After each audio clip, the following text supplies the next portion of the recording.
This right here is the Joseph P. Kennedy Jr. here. Now, the USS Joseph P. Kennedy Jr., the destroyer was initially laid down in April of 45, so right at the end of World War II. It was launched in July 45 and commissioned in December of 45. Now, in that timeline, right, in that short time span, it only took 8 months to build this thing from start to finish. Look at that. They have all the cigarettes. Wow. All that original packaging. So Joseph P. Kennedy Jr. was actually a pilot in World War II and was killed on a top secret mission to destroy V-2 rocket sites on the northern coast of France across the channel. You don't know the correlation. Joseph Kennedy Jr. was the oldest brother to JFK as well as RFK. It definitely already has that smell. Its home port was in Newport, Rhode Island, and her combat service didn't start until Korea. So in February of 1951, she joined a task force shelling North Korean positions. And by a few months later, in May of 1951, spent an entire month on bombardment duty. And that would be pretty much her entire combat career. So this whole room was just incredibly well done. You can see these photos of Korea, which she actively served in. Looks like we got some pictures of Vietnam, which the ship didn't actually do any Vietnam deployments. She was largely busy with NASA, being a NASA recovery vessel during the Vietnam War. But this room is just, it's a really nice way to remember all the ship's crew throughout her years of service. The Barbary. So shipboard, you roll in there. Yeah, it's a tight space for a barber to work, but does the job. With that light, I wonder if it also doubles as a dentist. Interesting. No loitering. Yep, not going to hang out in there.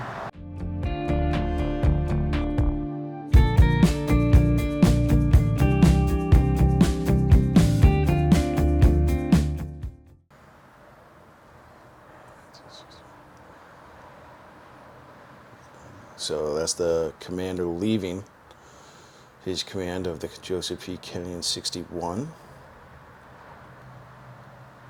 So this is her in April 62 in the Eastern Med. Looks like she's bucking in some heavy seas. That's another command relievement ceremony. Ordnance shop. Oh, the ordnance shop doesn't really show much. Oh man, dude, what?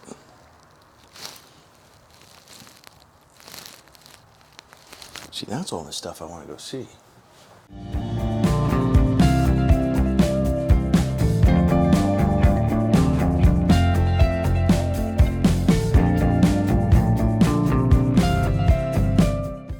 In early 1961, she assisted with the first NASA Mercury spaceflight.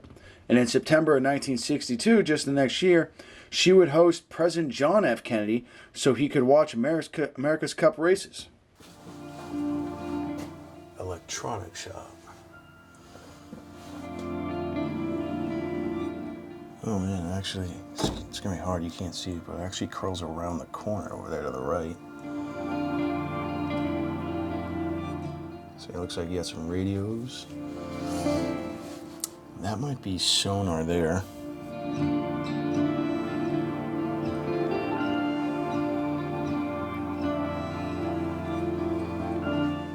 Looks like more electronics stuff. Oh, there we go. Oh, test equipment. Engineering department log room. Peeking through the door, watch quarter station bill. Look at that, all on the wall. You have the comms. If you need to talk to anybody and everybody's shipboard, I'd imagine, all right there on the wall. Damage control markings, look at that. Condition Baker, XY closed, ZW open, Able XYZ closed, Whiskey open. See, the military loves their acronyms.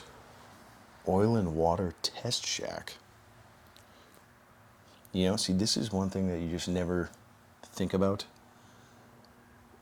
Is like, yeah, they probably are testing the ship's freshwater supply and making sure no oil gets in there. Otherwise, I think it's like, what is it, one teaspoon of oil in a ship's freshwater supply can completely contaminate all of the freshwater aboard. Look at that. Engineer Bell Book, October 24th of 62. Why do I feel like October of 62? Is that the Cuban Missile Crisis? Which this ship actually took part in, was the blockade of Cuba. Now, the really cool thing is that this ship would participate in the Cuban blockade during the Cuban Missile Crisis. And not only that, she would portray herself in the Hollywood movie 13 Days. Sick bay. Well, like I said, anything shipboard, it's pretty tight quarters. Hydrogen peroxide solution, which I don't even think we use anymore. Eyesight chart, which, let's be honest, without my contacts, I'm not going to be able to read much anyway. Medical hard hat. I'm trying to see if any of those tools look medieval. Man, look at all those lights, man. Good Lord. Oh, look at this. Okay. So the lowest deck is forward fire room, engine room, aft fire room, aft engine room. We are, if I had to guess, somewhere in this area right now.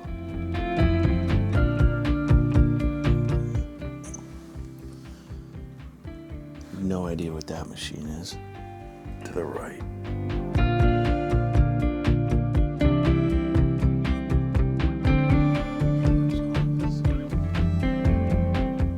Yeah, definitely an office. Definitely a little bit bigger than most other quarters.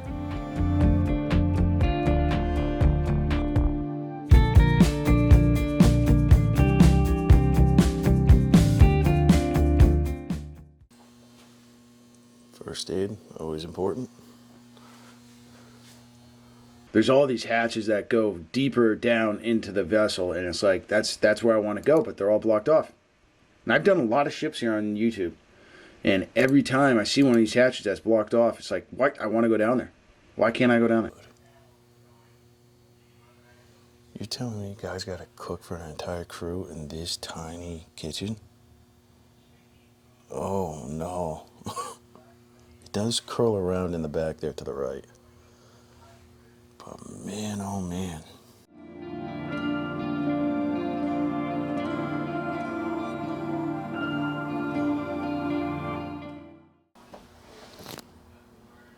You know, I've been on a lot of Navy ships, and I always want to go down. I always want to go to the place where you can't go. Wardroom, look at this. Now this is nice. We got a whole sectional couch in here. Actual sitting down dining room table. And we got a TV. All right, well, it's about time I blow this popsicle stand. I hope you enjoyed this episode of Running Down History. And again, if you enjoy this content, please hit the subscribe button. It really helps the channel out. Give the episode a thumbs up. And I will see you all next week at the same time, same day, same channel.